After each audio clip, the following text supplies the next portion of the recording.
Hi everybody, I'm back with another update on Governor Tryon's militia, 249 years to the day. Today is May 6th, and yesterday Tryon's militia moved into Wake County and camped at Hunter's Lodge, the home of Major Theophilus Hunter. Now, in full disclosure, we are not at the site of Hunter's Lodge. That is not there anymore, and more to the point, that area has been completely developed and it's not really a nice place to film. So I am at an alternate location, which is not too far away from the Hunter's Lodge site, and also is land that was owned by Theophilus Hunter and by his son, and is actually now a Raleigh City Park, which was once Dorothea Dix Hospital. And near this location, the Hunter's Lodge camp would have been here from May 5th until May 6th of 1771. And as I said previously in the Johnston Courthouse video, where there wasn't a lot going on, it is almost completely the opposite here at Hunter's Lodge. This is a very eventful campsite. This is an eventful couple days, and this is where we see Governor Tryon moving the militia into a defensive posture, and we start to see some of the issues that Governor Tryon is starting to encounter as he moves closer into the backcountry. So how do we know that he's moving to a defensive posture? Well, if we look at the orderly book, we see the orders that are given out. For one, on the morning of May 6th, at 8 o'clock, ammunition is to be delivered to all of the companies in the militia. It says that each man will receive 6 cartridges or an equal quantity of powder and ball for those who have rifles or whose pieces are too small for cartridges. And those cartridges are going to be given out to the detachments based on seniority. So if you've been in the field the longest, you're going to get the ammunition first.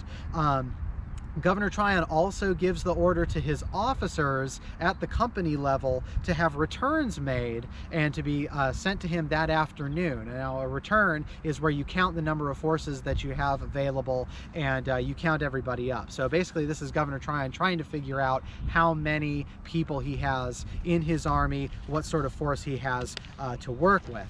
Now, when the returns come in that evening, Governor Tryon is given the information that he has 70 officers, 82 non-commissioned officers, 23 drummers, and then 795 rank and file or enlisted men. And that's a grand total of 969 troops in the Army total. Officers all the way down to enlisted men, and including drummers as well. So he has not quite 1,000 men. It is less than what he is expecting, and this is going to be the story of the campaign moving forward. When Governor Tryon first starts out with laying out how his militia is going to be put together, he guesstimates about 2,500 men that he is going to need for this expedition, and right now he has well less than half of that, and he's going to start to see issues as he goes further into the backcountry and sees very weak returns among the western counties especially, but he does see it here with Wake County, and this is one of the first major issues that he has, and which is noted in his campaign journal for the day May 6th of 1771. I'm going to read directly from that since it's a relatively long passage.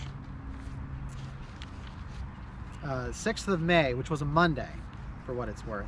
The army halted, and the governor reviewed the Wake Regiment at a general muster. Mr. Hinton, colonel of the regiment, acquainted the governor that he had got but 22 men of the company he had received orders to raise, owing to a disaffection among the inhabitants of the county.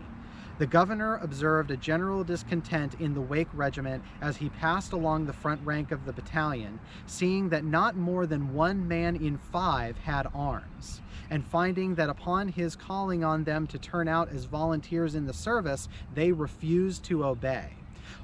Ordered the army to surround the battalion, which being effected, he directed 3 of his colonels to draft out 40 of the most sightly and most active men, which maneuver caused no small panic in the regiment, consisting at the time of about 400 men. Now, this is an important point to note. There's 400 men who muster, and you are required to muster based on the militia laws that exist in North Carolina at this time. However, for this expedition, the militia that is undergoing the campaign is going to be all volunteers. Governor Tryon is not trying to use that many draftees. He is trying to use volunteers to make sure that there's a high spirit, high morale, large esprit de corps, if you will. And so he is offering bounties to the volunteers, 40 shillings just for signing up, and then for every day you're in the field you get an additional 2 shillings. So he's trying to ply them with money. He is trying to recruit mainly from the eastern counties where there's less regulator sentiment, but as we get closer to the backcountry where regulator sentiment is high, then he's going to have more issues recruiting. Remember, Wake County was supposed to provide 50 men, and the colonel of that regiment reports he only has 22, and that forces Governor Tryon to try to bolster those numbers by literally surrounding the mustered men of the Wake County militia and cherry picking the best men and essentially drafting them into the service. So this is going to be the story of the campaign moving forward. Governor Tryon trying to deal with issues as they come up and dealing with certain disappointments, and seeing that the ways in which this campaign is going in his head, the way that he is planning it, is not going to be the reality moving forward.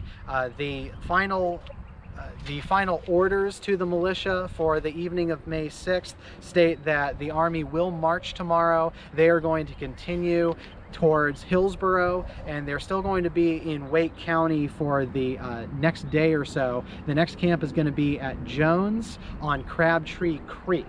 And the Army tomorrow morning is going to wake up at 5 o'clock in the morning. They'll have their assembly at 6 a.m. and then they will promptly leave at 7 to begin their march to Jones's. They'll have their camp along Crabtree Creek. For those of you paying attention to local geography, if you want to take a guess as to where the next stop is going to be, Jones's along Crabtree Creek, please let us know in the comments. If you have any questions, please let us know, and be sure to like and share these videos, share them around with your friends who might also be interested in learning about what was going on here 249 years ago.